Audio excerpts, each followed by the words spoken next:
शिव महापुराण की कथा कहती है, आप अगर विश्वास रखे हो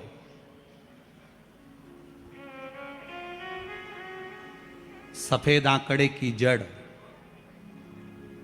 जिस नारी का संतान नहीं हो, गर्भ नहीं ठहरा हो, सफेद आंकड़े की जड़, जिस देव अधिदेव महादेव की कथा जिस तुम्बरुका जी ने श्रवण कराई है, शंकर भगवान जिनके सामने बैठकर शिव पुराण की कथा सुन रहे हैं, उन तुमरुका जी का नाम लेकर शिवलिंग पे से 21 बार घुमाकर मंदिर में ही कमर पर 7वें दिन रजस्वला धर्म के जो बांध लेता है और एक पीपल का पत्ता अवधूतेश्वर महादेव का नाम लेकर शंकर पर चढ़ाकर उसको गाय के दूध में उकाल कर रात्रि को दोनों पति पत्नी अगर पीकर सोते हैं, 3 महीने में भगवान भोलेनाथ उसकी गोद भर देते हैं। ये शिव तत्व है। शंकर देता जरूर है।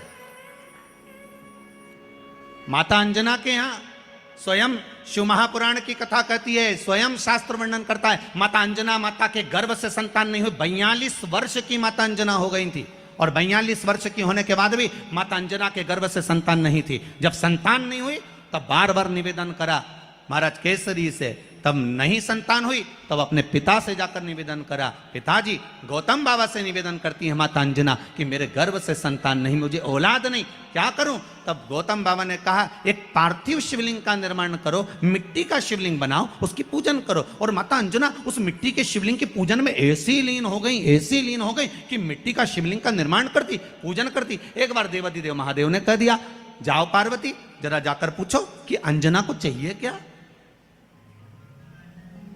अंजना माता को चाहिए क्या। अच्छा, सारे देवताओं को सबसे ज्यादा टेंशन देवाधिदेव महादेव से रहता है, क्योंकि ये बिना सोचे बिना समझे किसको क्या दिया है कोई भरोसा ही नहीं होता। एक बार तो ब्रह्मा जी ने खुद ने कह दिया, साहब हमको तो इस्तीफा दे दो, हमको नौकरी करना ही नहीं बैकुंठ में बिल्कुल भी। तो भगवान विष्णु ने पूछा हुआ क्या? बस प्रभु, राजा श्वेत की अंतिम समय, प्राण छूटने का दिन, उसको यमराज लेने के लिए गए और देवाधिदेव महादेव वहां खड़े हो गए और क्या क्या लेके मत चले जाना, उसकी अंतिम सांस, और क्या क्या लेके मत जाना। और मेरा बेटा जब लाने लगा तो उसके प्राणों को हर लिया, यमराज ही मर गया।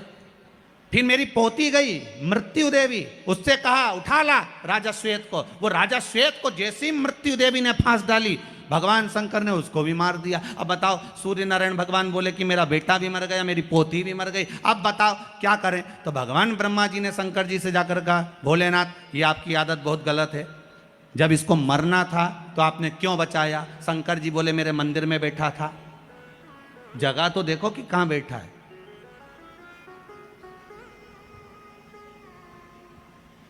ब्रह्मा जी ने भगवान विष्णु से कहा हमको ये काम नहीं करना, आप तो हमारा इस्तीफा स्वीकार करो। भगवान विष्णु ने शंकर जी से कहा, भोलेनाथ जी अब इनके बेटे को, सूर्य नारायण के पुत्र को और पोती को जीवित करो। शंकर भगवान करे एक शर्त पर जीवित करूंगा, जहां मेरा भजन हो रहा हो, जहां मेरी कथा हो रही हो, अगर कोई महामृत्युंजय मंत्र का जाप कर रहा हो, श्री शिवाय नमस्तुभ्यम जप रहा हो, शंकर का पंचाक्षर मंत्र नमः शिवाय जप रहा हो, शंकर जी कहते हैं उस समय पर मृत्यु उसको ना घेरे। तो इतने में सूर्य नारायण भगवान कहते हैं शपथ लेता हूं, संकल्प लेता हूं, जहां आपका नाम होगा, अगर पृथ्वी पर कोई मरने का भी समय आ गया तो पहले आपसे पूछा जाएगा उठा ले,